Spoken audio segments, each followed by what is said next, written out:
All right, everyone. Jeremy Knopf here with another episode of the Public Relations Declassified Livestream. I think we seem to be having a little bit of a technical issue. We don't seem to be streaming to Instagram, but that is not the end of the world. So we got an interesting guest panel today for a couple of the topics.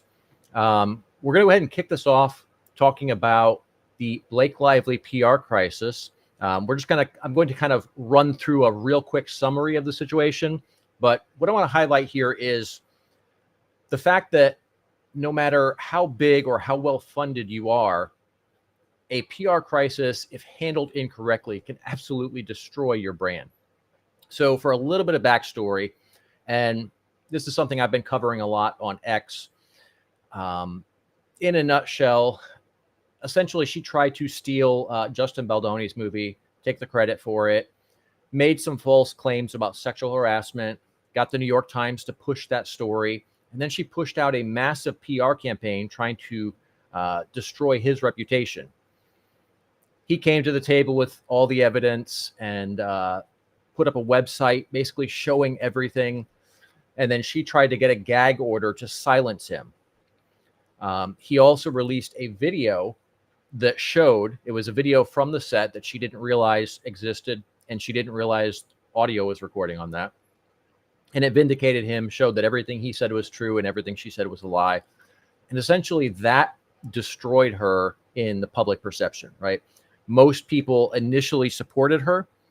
And then as all of this evidence came out and all of her terrible tactics and behavior became public, basically everyone turned on her. She even went as far as hiring former CIA people to help her to try and destroy his reputation. So anyway, this week, and I posted about this on X, this week she sought dismissal of the case when Baldoni requested a subpoena of various information, and she didn't want that information to get out. So now she's trying to back out of it. So at this point, because of how this whole thing has gone down, her career is essentially over with, because nobody is ever going to want to work with her after seeing what kind of a person she really is. And this just highlights the fact that no matter how much money you've got, no matter how big of a reputation you've got, a PR crisis that's handled poorly can absolutely destroy your reputation. All right.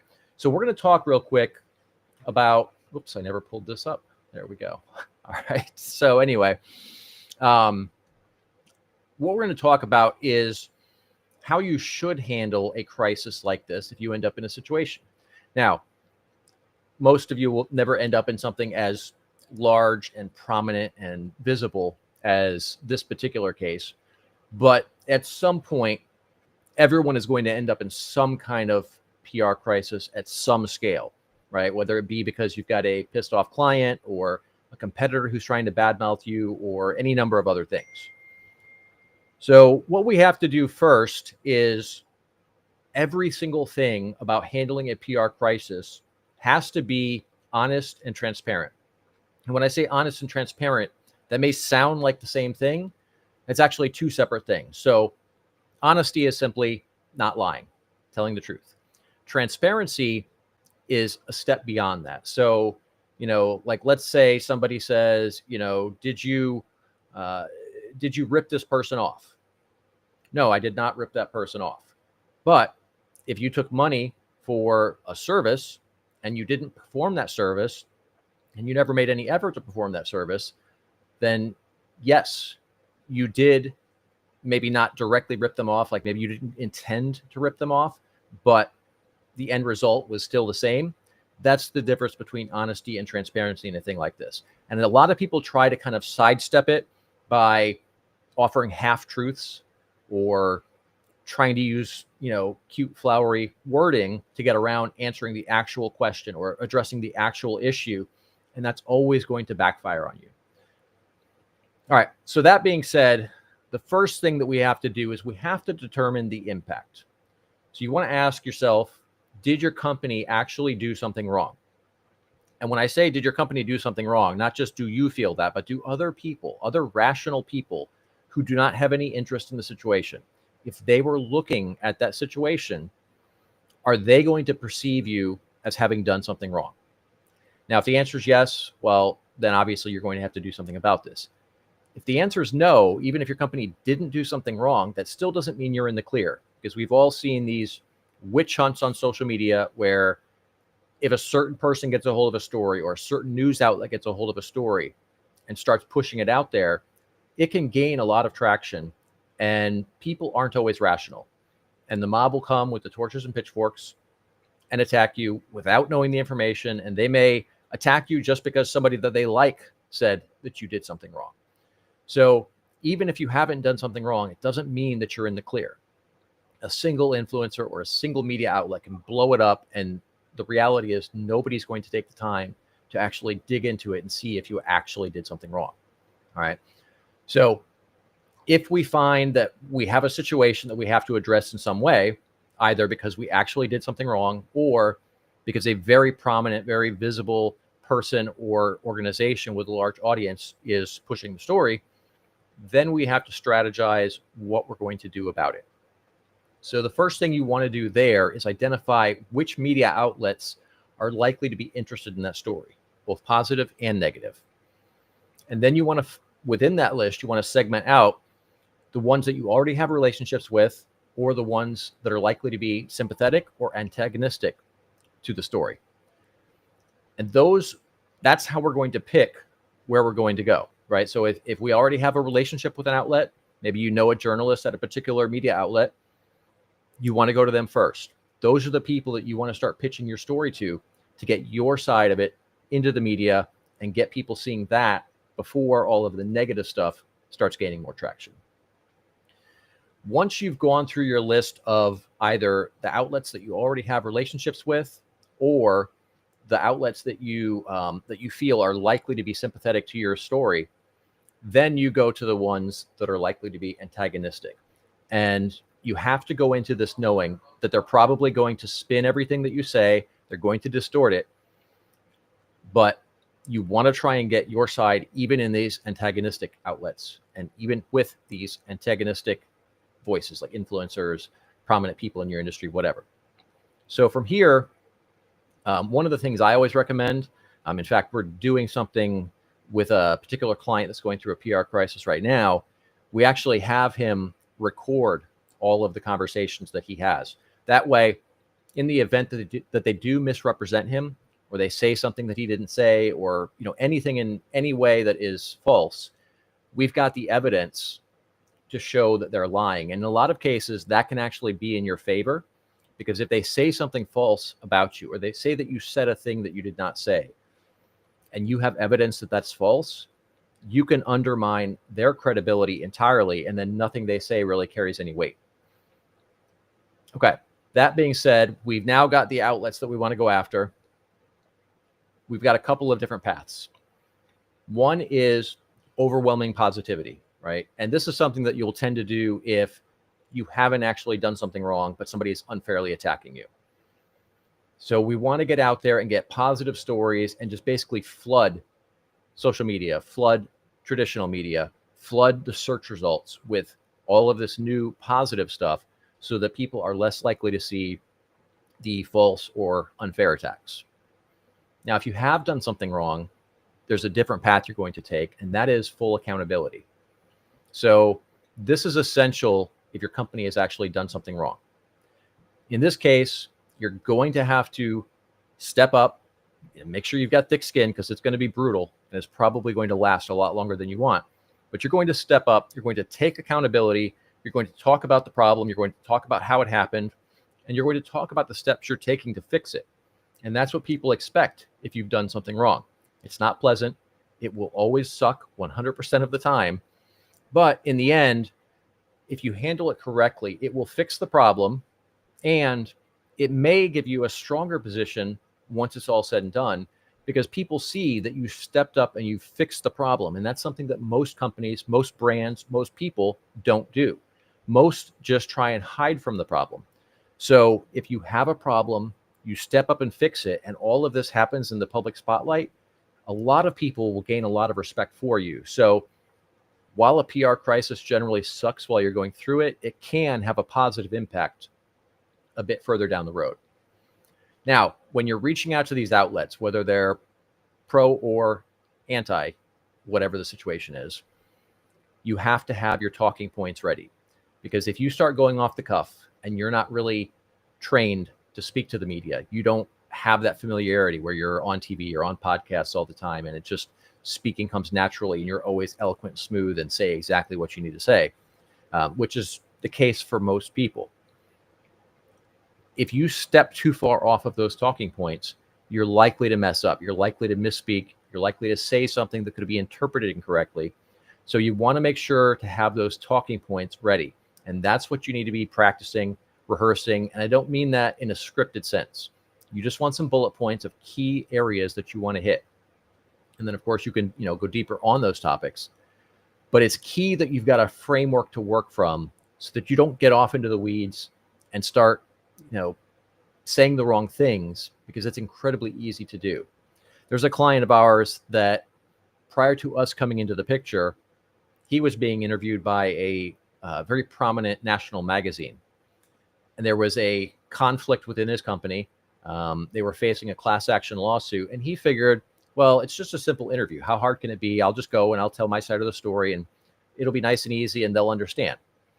Well, they got off in the weeds. He got away from the core topic and was not really focused on what he was supposed to be focused on.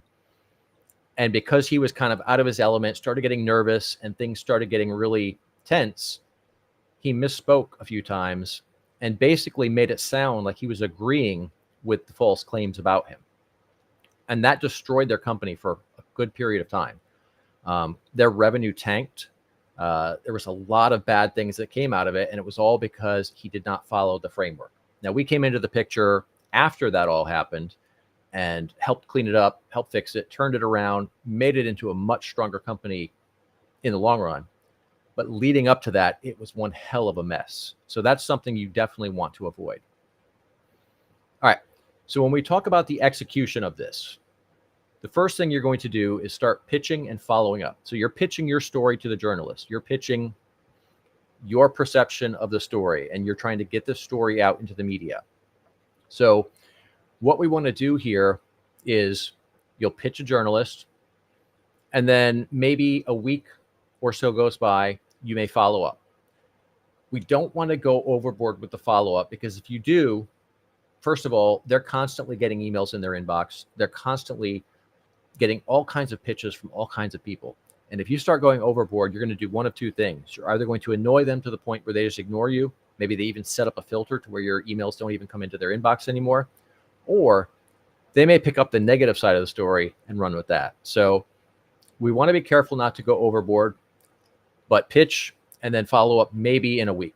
If it doesn't pick up, if they aren't interested in it, they don't reply, you can come back the following week and maybe pitch a different angle to that same story. The key is you don't want to just keep sending the same pitch over and over. You want to give them something different, because if that first pitch didn't land, there's a reason for that. And they're not going to tell you what it is. They're busy. They've got a million things going on. So it's not going to be a conversation. They're not going to tell you what you need to do to make it work for them, because if they did that, they'd spend nothing and spend all of their time helping, various companies get their stuff in the media. And that's not really their job. The other thing we have to do is we have to leverage SEO to take control of the search engine results pages. So there's a lot of ways you can do this. Your social media profiles are a great asset for this. Any of the media is a great asset for this. And make sure that from your website, you're linking to all of those. So link to all your social media profiles, link to all of the media features. Your website can also be part of this if it is considered authoritative and it ranks well for various terms. You can even create some content specifically designed to rank for this. There's a little piece in the third segment today that we're going to talk about somebody who's doing that in a kind of an interesting way. It's something that we've done in the past before as well. But everything that you're doing when it comes to a PR crisis has to be aggressive and fast, because you have to get the story out there and get it not only in the media, but then also make sure that Google finds it, make sure that Bing finds it, make sure that it's ranking in the search engines. Get the content on your website, get the content on the social media profiles. The only place we don't want to be aggressive is in the follow-up with the journalists. So rather than aggressively following up with the journalists over and over and over, find a bigger list, reach out to more journalists, assuming that they're relevant, right? We don't want to pitch to somebody who's not relevant to that story, but a larger pool of journalists to pitch to is going to give you a lot of traction here rather than following up too much with any of these journalists. All right, so we're going to go ahead and roll into the second segment here, and this is Google, the helpful content update, a PR crisis, AI, and what that all means to your brand. So we've got an interesting panel we're going to be bringing up here in a little bit. Give you guys a quick overview of the situation. So this is something I've talked about a lot on social media. I've talked about it a few times on the live stream as well. It all started with the HCU update, the helpful content update. Basically, millions of businesses were decimated overnight, and the spokespeople from Google spent 2 years gaslighting everybody. I think it was 2 years. Anyway, in a nutshell, they were just saying, oh, it's fine. Your site will recover. We're just making sure to get rid of the spam, blah, blah, blah. Turns out that is not what the HCU update was about at all. If you look at the search results now, content mills run rampant. Following that, they then rolled out the AIOs, the artificial intelligence overviews. And that's basically those absolutely stupid summaries that you see at the top of some of the search results. They're giving you horrible advice, incorrect information, out-of-date information, and things like that. Now, as that all kind of rolled out, it became clear what they were doing. Google was basically using the content from everyone's websites to power their AI, and they're now basically running all of the organic results out. Public opinion of Google has drastically changed from this, so much so that Danny Sullivan and John Mueller, who were kind of the two key spokespeople for Google, ran away to hide, and now they're basically running all of their messages through a couple of SEOs in the industry. So what we're going to do now is we're going to pull up a panel. We've got a couple of friends of mine who are also SEO experts and great people, very intelligent people. So we're going to pull them up and get a little bit of insight from these folks. Public opinion of Google has drastically changed from this. So much so that Danny Sullivan I don't know where that's coming from. One of you guys has that playing in the background? Key spokespeople for Google ran away to hide, and now they're basically running all of their messages through a couple of SEOs in the industry. Let's turn everybody off for a second. What we're going to do now is we're going to pull up a panel. We've got a couple of friends of mine who are... Thank you. All right, turn everybody on one at a time. Let's see if we can figure out where that's coming from. All right, we got Lyndon, Carl, and Cindy. There we go. Okay. All right. Were you guys able to hear that too, or was that just coming through on my end? I heard it too. Okay. No, we could hear it. Okay. All right, cool. All right. Well, first of all, guys, thanks for joining us today. I know you guys have been talking a lot about some of this stuff as it's been unfolding. So let's go ahead. I'm kind of old school, traditional. Let's go ladies first. Cindy, why don't you tell me your thoughts on the whole situation? Well, I think you did a good job of summing it up. The one thing I might disagree with is I don't think that wholesale public opinion of Google has changed as much as it has for the people that we hang out with. Like, I think regular people who aren't in our industry, are just kind of going about their lives and aren't as bothered by Google. Some of them maybe, but I think the way that it's all happened and gone down is there's not a good alternative. That's how monopolies work. So Google's made it impossible for other search options to really take hold. And now Google is kind of threatened by these LLMs that might be able to, come in through kind of a different angle and not be a search engine per se, but be a more like chatbot experience that uses search but also does other things. So I do think Google has messed up. Do I think it's going to be fatal? No. I think the only thing that could be a real death blow would be if the courts actually make Google separate the search function from Chrome, because I think that's what's allowed the monopoly to be entrenched, is Google taking all the user data from Chrome and kind of recycling it to drive everything else that they do. Love that. Interesting perspective. Carl, I went ahead and unmuted your mic is picking up a ton of background, so in between you speaking, I'm just going to go ahead and mute you. But I unmuted you. Go ahead and let's hear your thoughts on this.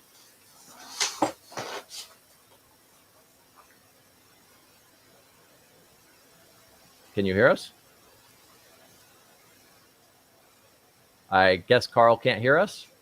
Chrissy, go ahead and shoot Carl a message. In the meantime, all right, Lyndon. Hi there. All right. Yep, we can hear you. Go ahead. I think two things happened at the same time, because you had the LLMs start to push, and then Google pushed the HCU at the same time. So they ended up fighting two different battles. The HCU, I think Google dropped the ball on. That they've basically, when you look at the sites that were hit, the travel sector is a shining example. They cleared out a whole bunch of content that people normally sort out, the stuff that people would read. Mm-hmm. At the same time, Google Travel started to go up. Google's own little travel tool and domain saw massive gains in traffic as Google HCU killed off all the little independent bloggers.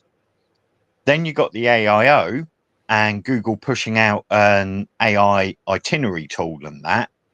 Where did they get all that content from? Well, you know, the only place they got it was the sites that they've just killed off. But that was by design. Yeah, yes. It's where they've dropped the ball is on the PR side, because they spent 2 years telling people, oh, we're just chasing, spam, low quality content.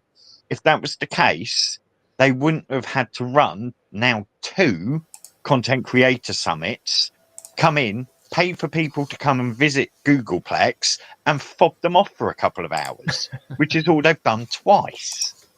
Yep. They're just backfooting it as much as they can, as hard as they can, so that, they don't look as guilty as they actually are. And everybody that I've seen come back from one of those creator conferences has said the same thing, that basically they came out there, they got the runaround, and then afterwards they're still dead in the water. Yeah, there doesn't seem to be a real recovery option. You have to start fresh, because once your site's hit with HCU, it does not seem to lift. Yeah, sure, some of the sites should have been hit. Some of them were blatant garbage. Some of them were heavily over optimized. Some of them were content created for search engine traffic, and the sites basically relied on search engine traffic. Once Google axed it, they died. Not a good business model, but an understandable one, because it's worked for like 2 decades now. For Google to just drop the axe on all of them, no warning, nothing, and then do the site reputation abuse and give big publishers 6+ months head start, and then quietly roll back the site reputation abuse policy is hysterical. So yeah, Google has done a lot of damage to their rep in the SEO sector. They've damaged their rep with publishers. They've damaged their rep with the small independent publishers.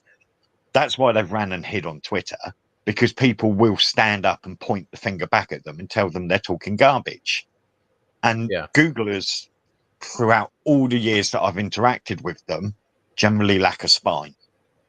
If you call them out on something, they will, as a large group, not all of them, but 99%, like Danny, will back down and run away. Which is a shame, because it's, they're the front line. They're the people that we're meant to trust. How can you trust someone that legs it? Yeah, I don't see any way that Google regains trust at this point. And this is all coming on the heels of, there was all the antitrust lawsuits prior to all of this HCU stuff, which also showed that they have been lying about a number of things as well. So it's done a lot of damage to the brand as a whole. What I saw initially was a lot of SEOs defending Google initially. There was just a few handful of people's. I know Cindy was one of the people speaking out early on. But now if you look in the comments, look in the replies on anything Google posts on X, and it's just all negativity. Everyone's calling Google out. And I don't see a way that they come back from this. The damage is so beyond severe. And now with the AIOs, I mean, these people who supposedly their sites were so terrible that they shouldn't be included in the search results, yet their content is showing up in the AIOs with no credit to them. Yep. So that's a big problem. And I have a theory. I'm curious what you guys think. Do you think that the search engine results are being just destroyed on purpose to push people into Gemini so that they're no longer using the search results? They're going into Google's AI tool to ask for answers there instead. Personally, I think Google peaked in 2019. 2019, 2020, the search results were pretty much the best that I can think of. You know, most of the spam, most of the garbage, most of the auto content never ranked. Anything that was seriously unsatisfactory generally disappeared quite quickly. And when you typed in a query that contained a list of different terms, Google would generally show you pages that contained the majority of those terms. After 2019, they kind of hyper-focused on one or two terms out of a list. And, you know, quite often you're left looking at pages that weren't even really relevant. They just had a keyword in that matched. So whatever it is they did, they broke it before all of this. And I think they've just doubled down on the LLM side. They've just left the SERPs to rot. That's not where their interest is. So I have a different perspective.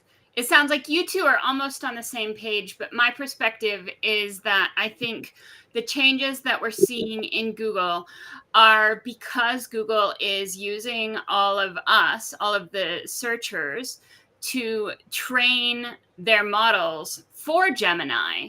And so they've released these search results that are crap, and they're using our engagement data to help rebuild those search results, but also rebuild them in a way that Gemini will find useful on the back end. Can you hear me, guys? Yeah, we can hear you. Excellent. It only took me 20 minutes to get the text sorted out. Yeah, I don't agree that Google's deliberately trying to damage its SERPs, because even with AI coming in, I think there's going to be a legacy user base for search engines. I think historically we see that kind of thing, but I do think that the helpful content update, oxymoron, unhelpful content update. I think when it was really light on, or he's really big on blue sky thinking, and what it was claiming and trying to do. But I think that there is a lot of truth with both the other panel members here in terms of SERPs is not their priority anymore. The future is AI, overlays, etc., and how AI works is very, very different to how a search engine works. And I think we're going through that sea change as new technology has emerged and has become that ultimate Google killer. We've talked about what will kill Google since 2003, 2002, something like that. And I think here it now is.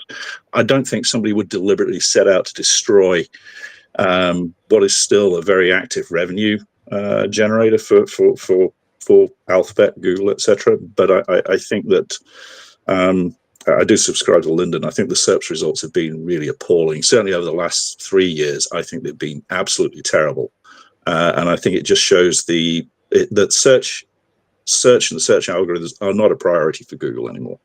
Well, yeah. So they've said that they deliberately made the search results worse to track if that would drive up clicks on PPC, and it did. So I think that they might be intentionally making them, you know, a little bit worse, but not killing them off. Like they're doing it by design. And the AI stuff fits in with that too, because the more we do these personalized AI interactions, the better targeted the ads are going to be, so they'll convert better. You know, when Google says that people love AI overviews and it's not driving as much traffic, but it's driving better traffic, they believe that in their core because they know it to be true in the PPC world, right? Like it's driving more conversions in the ways that they've tested it, right? Like with PMAX and stuff like that. Yeah. Yeah, I think to the point with making the SERPs worse in order to make PPC better for Google. That's always been a fine line that they've always had to tread, the difference between church and state in terms of, if they add, I mean, I remember when they first added ads to Google, which probably dates me as old as Jeremy on this call, I would imagine. Yeah, and the actual shock and horror that created in some spaces, including within Google. But I think there is some truth to that. I do agree, but I don't believe that they would. That's a commercial mix issue that Google's trying to generate there. I just think that search is no longer the priority for Google. Simple as that. Cindy, on the claim that Google says that people love this AI and it gives them better results, not as many clicks, but better clicks. Do you find that to be true? I think that it's still TBD for my clients, whether the decrease in clicks is causing an increase in visitor quality. I'm the jury's still out for me. But maybe it'll get better. Maybe it'll be like an overwhelming success eventually when everything gets better. But the clicks are so low, and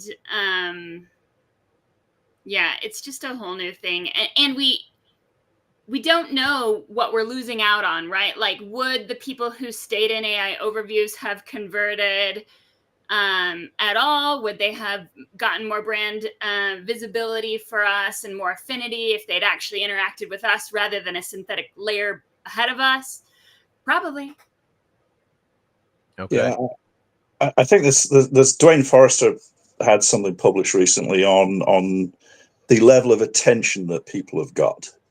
Talking about the users, the people who are consuming content, and it's becoming. It used to be we would joke about, a user would have the attention span of a goldfish, but now it's a lot less than that. It seems, to my mind, that unless a user can consume that content,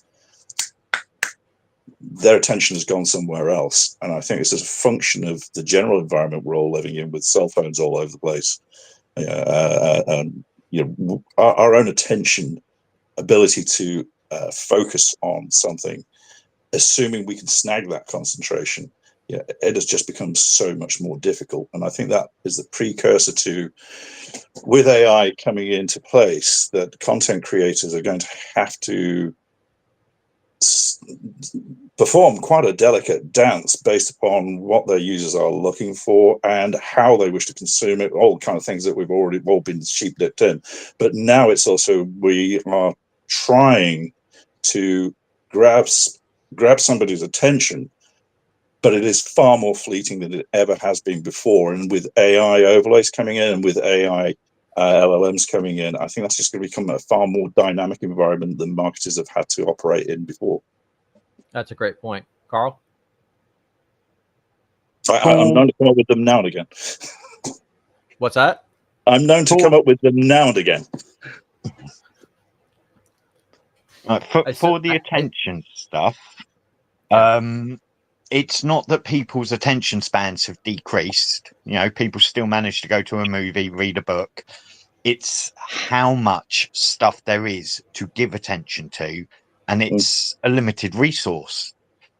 Whereas you go back 10 years ago, there was only 5 things fighting for your attention. Now there's 20, 50. So we've become far, far more selective. If they aren't justifying our time and effort, they're not getting it. And that it basically boils down to the same thing it's always been with the ad wars.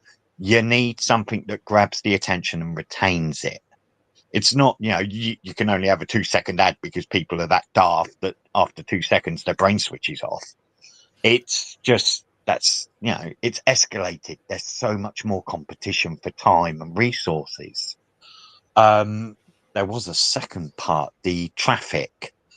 Google can turn around and say, yes, we're sending better qualified traffic. That's because they've stolen the top of funnel traffic.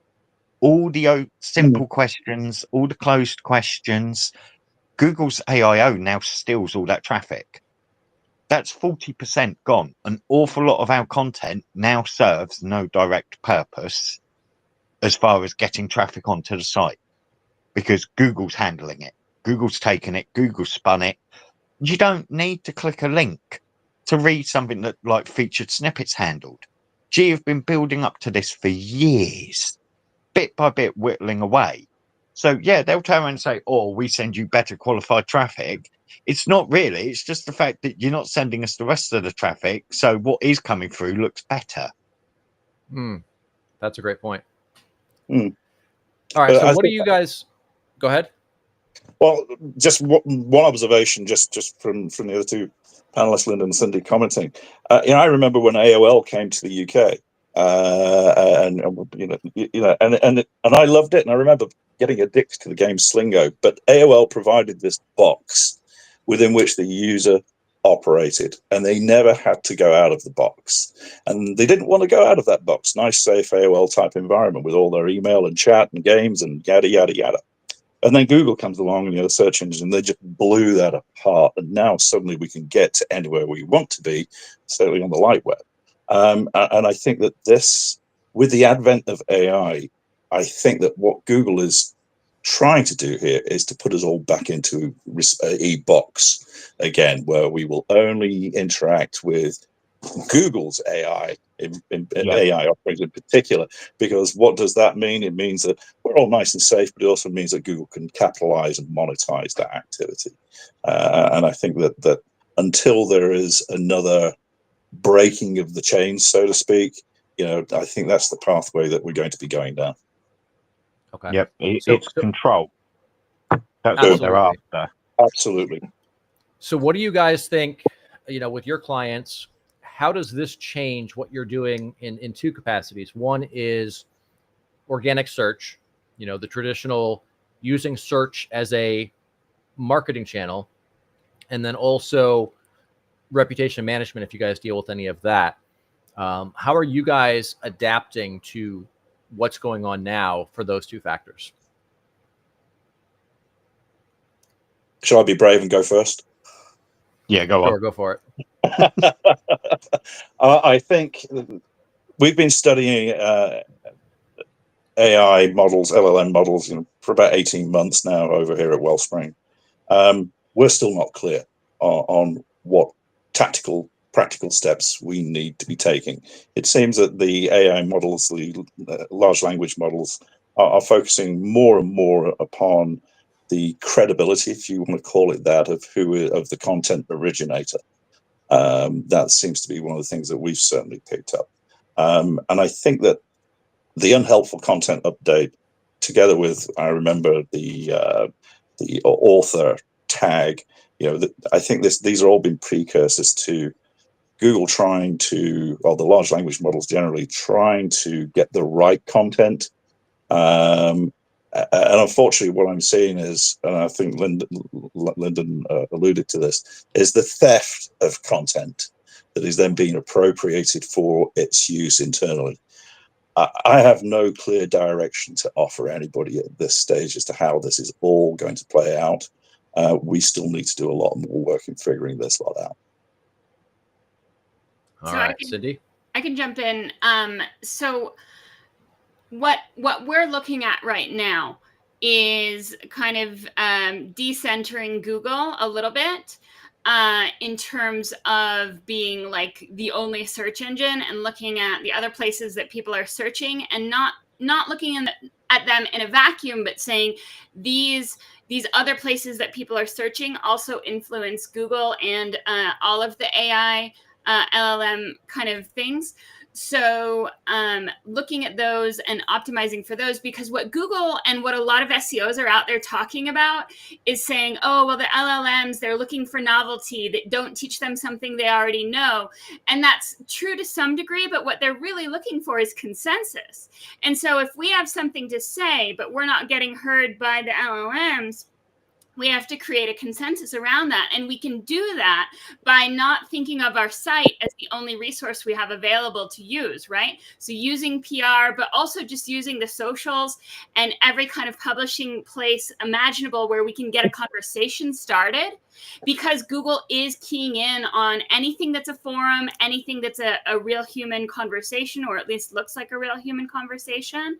So starting those conversations to create the consensus that we need to show up in the AI overviews and to show up in the other LLMs.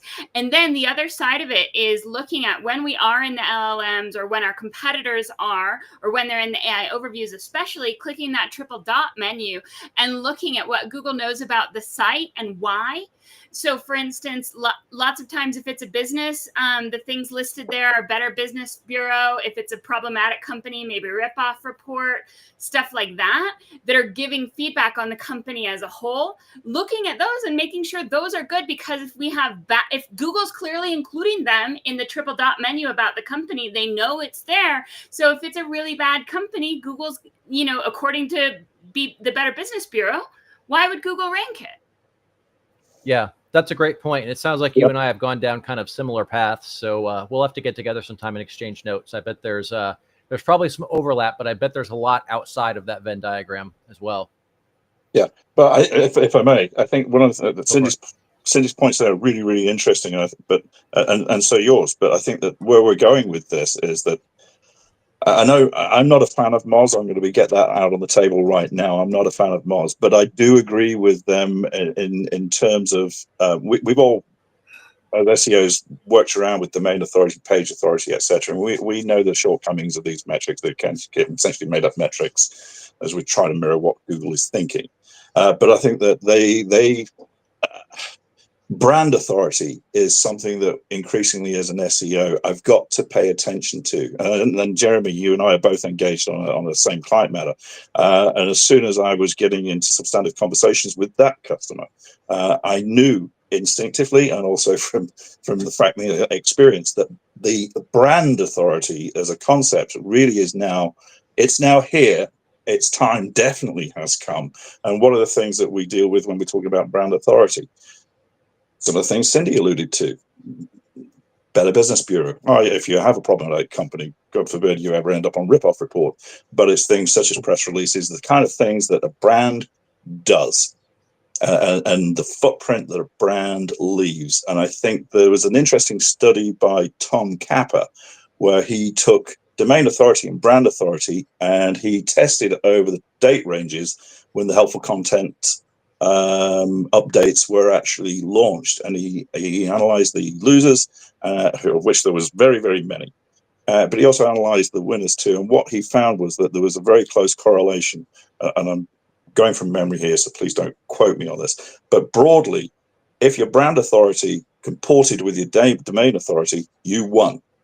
If your brand authority did not comport with domain authority, even if your domain authority was really good, you lost. So those gnarly SEO types that such as myself, kind of diss brand. We do PR releases, because we love those links, etc. Well, that environment has now changed. You cannot do SEO without paying close attention to the brand. And you're not going to succeed with AI overlays, in my mind, at least at this stage, unless you're starting to put brand authority right up there as an important metric to address. Amen. Love it. I knew you'd love that. I knew you'd love that. So the initial question was, what's changing? Mm-hmm. For me, not a lot. I'm not an SEO. I do SEO. It's part of digital marketing, but I've always pushed that people need to cover all their bases. You need to own your company name. You need to own your brand. You need to be where your audience are. SEO is only a channel. I've never understood the mass hype focus on it. You go where the audience are. If that means you spend an hour a day on Quora answering questions and getting traction, that's what you do. If it means time on Twitter, Blue Sky, Facebook, that's where you go. YouTube videos, whatever it takes. The SEO sector has basically taken a massive kick to the wallet because all of a sudden it's not just search, it's not just on-site stuff and links. It is down to dissemination, promotion. The word consensus was used. I still personally think that's the wrong word. It's consistency. You need whatever it is you want to show being written and displayed across multiple pages on multiple sites where the LLMs are stealing from or actively being allowed. I would say that that's the definition of consensus, though. No, consensus, it comes after. Consensus means that there are multiple sources that agree. You can't have that without the consistency first. You need your company to pick the message it wants and then get that message in one version or another. You can have minor variants, swap a word out here or there, change an adjective or whatnot, but it is the general same message across multiple sources for the trigger prompt. The bit that most people don't seem to focus on is looking at what prompts are occurring, what prompts are likely to occur. And there honestly isn't much difference between that and normal search and queries. Aligning what you want to show up for and what the user is entering to find it. I think there's a different aspect to think about, though, on consensus, which is if there is stark disagreement, the threshold for showing up in an AI overview is going to be higher if there's not consensus. So you're looking for something where you can build consensus quickly and not have a bunch of people who disagree. If there's disagreement, Google might wait longer, or they might have to have a higher confidence interval and have something that says some people think this and some people think this, and give both perspectives. But consensus is probably the fastest way to the prize. Yeah, I would agree with that. All right, guys, so we're going to roll into the next segment.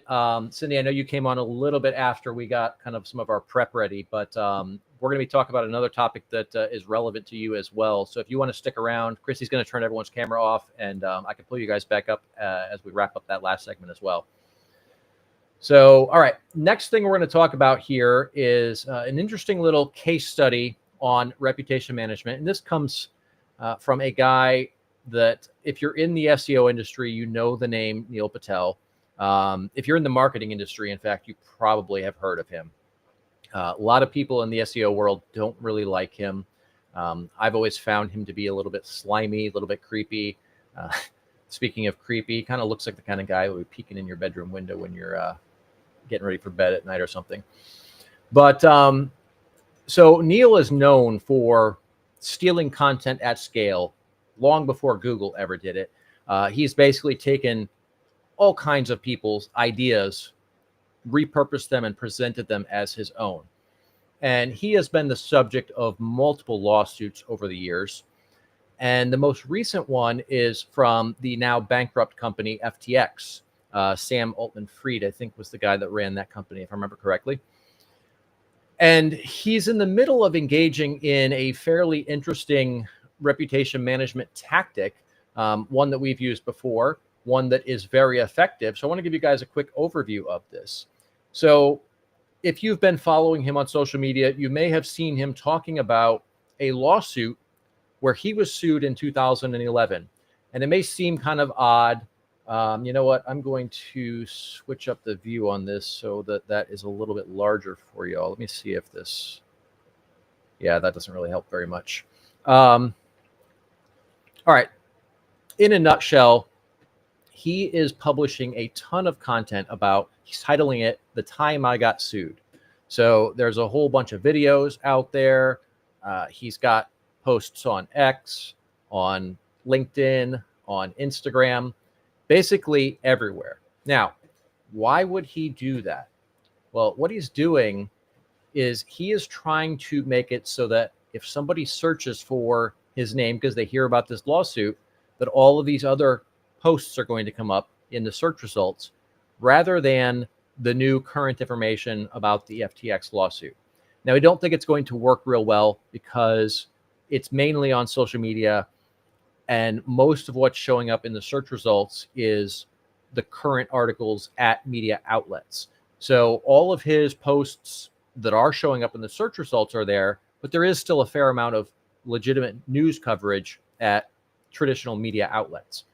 But this is a tactic that you guys can use if you find yourself in a situation.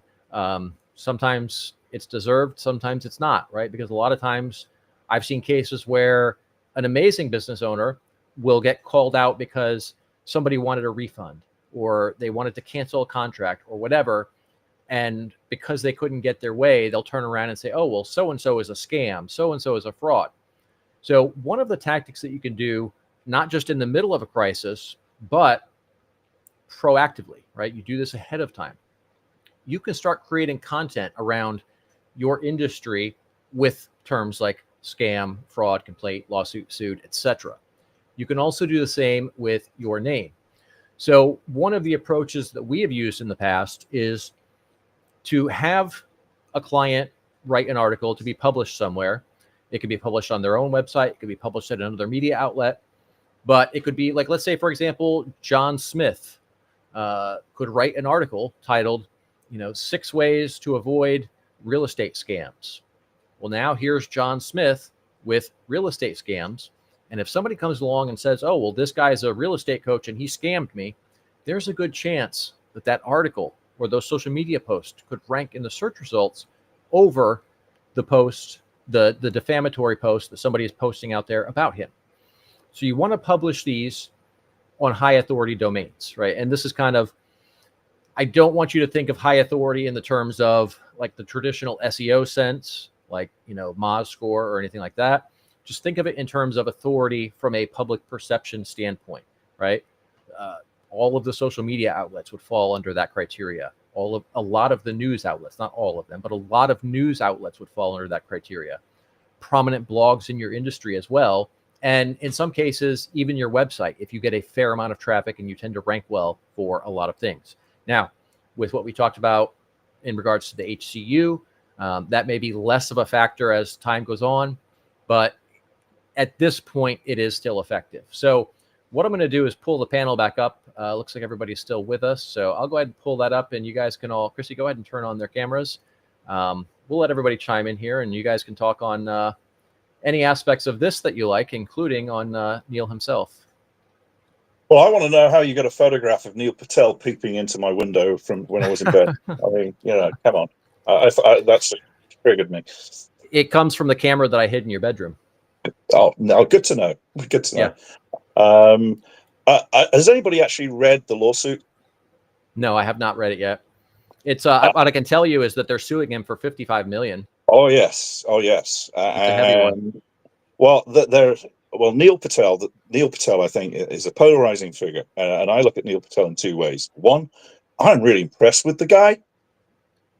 I really am. This is a guy that has been able to go out and attract multi-million retainers. Great. Every marketer that is watching this or ever lived wants to be able to do that. But I think where Neil Patel, the other view of Neil Patel is, I wholeheartedly agree. I think he's a slime ball. He's a very intelligent, crafty slime ball. But nevertheless, that's what he is. And I think the lawsuit, and I've read most of it, I haven't read all of it, but what is being alleged seems to hinge not just on the size of the transfers, but that he was actually the CMO for FTX, and he had official positions within FTX, and at the same time as that, through other LLCs that he had and controlled. I think one of them, I'm a Big Deal LLC out of Nevada. I think he was arranging contracts essentially with himself that were rubber stamped by Freed Bankman and the FTX lawyer. And I'm assuming none of this was disclosed initially. I think that remains to be seen, but it looks to unless you are going to arrange contracts of that nature, essentially with the company that you're a chief something of, I think the creditors are looking at the transfers, which are significant. Millions of dollars. There's a $1 million setup fee and $6 million a year for, I think, managing something or other, which is a little unclear to me at the moment. But the scale of the transfers has really lit the creditors up from the point of view of, is this some kind of scheme to hide funds, get funds, or unjustly enrich himself? I think Neil's got himself into a hell of a pickle, and it maybe is out of his league. It sounds like it. Yeah, it does to me. I'll just throw out there that Cyrus Shepard from Zippy wrote a great article covering this. Yeah.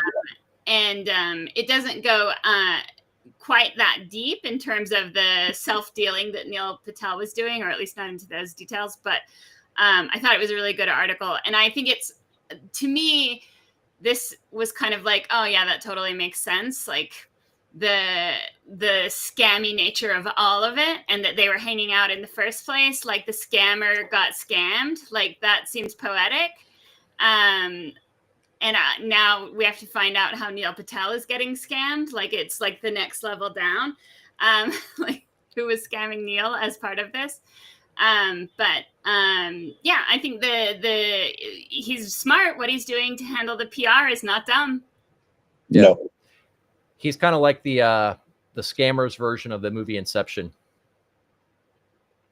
Yeah. Yeah. I think that because there was two companies, and I am going from memory now.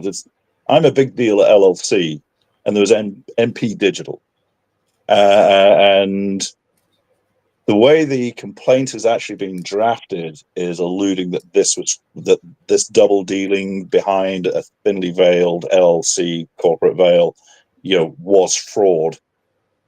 That to my mind is a huge red flag, both with the litigation, but it is also, I think, laying Mr. Patel bare that he has not been dealing honestly. Certainly the way the complaint is being drafted, it's alluding to fraud. I think this could be the end of his career. I think it could be the end of his liberty if he carries on, because Well, this is a civil case at this time.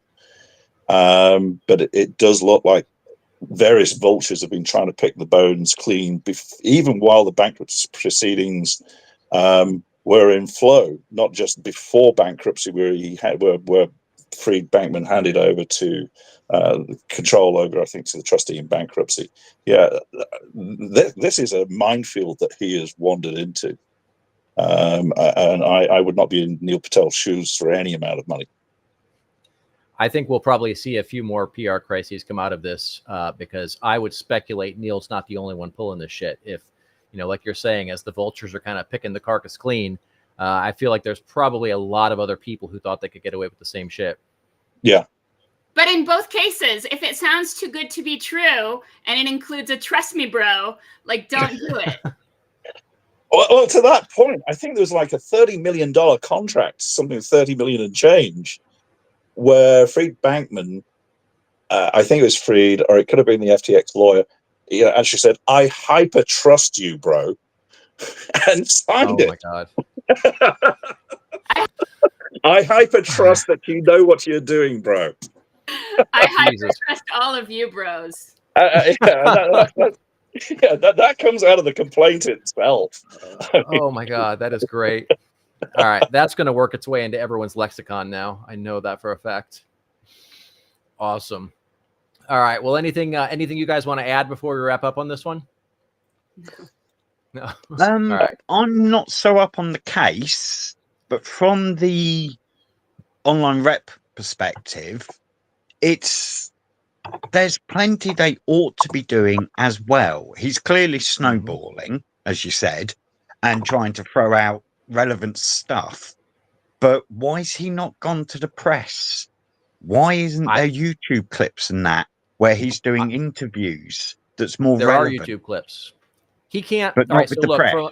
from a strategic perspective, he can't go to the press with this tactic. If he goes to the press with this tactic, they're going to ask him about the current lawsuit.